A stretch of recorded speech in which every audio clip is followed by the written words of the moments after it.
दोस्तों, क्या आपने कभी सोचा है कि कुछ दवाइयों की टैबलेट के बिल्कुल बीच में एक सीधी लाइन क्यों बनी होती है? इसे बिल्कुल प्लेन क्यों नहीं बनाया जाता?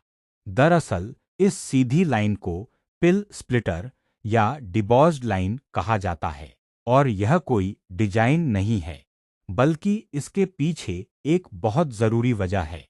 यह लाइन सिर्फ उन दवाइयों पर होती है जो बहुत ज्यादा पावर यानी हाई एमजी की होती हैं।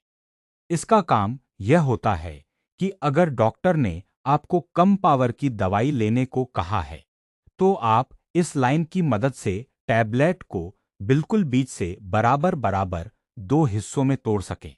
जैसे, अगर आपके पास 500 मिलीग्राम की टैबलेट है और आपको सिर्फ 250 मिलीग्राम की जरूरत है, तो आप इसे बीच से आधा तोड़कर आसानी से खा सकते हैं। लेकिन ध्यान रहे, जिन टैबलेट्स पर यह लाइन नहीं होती, उन्हें कभी भी आधा तोड़कर नहीं खाना चाहिए। है ना कमाल का फैक्ट?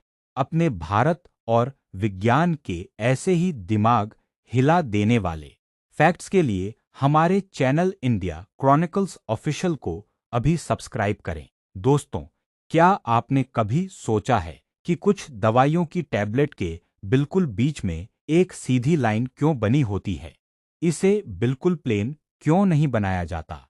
दरअसल, इस सीधी लाइन को पिल स्प्लिटर या डिबॉज्ड लाइन कहा जाता है और यह कोई डिजाइन नहीं है, बल्कि इसके पीछे एक बहुत जरूरी वजह है।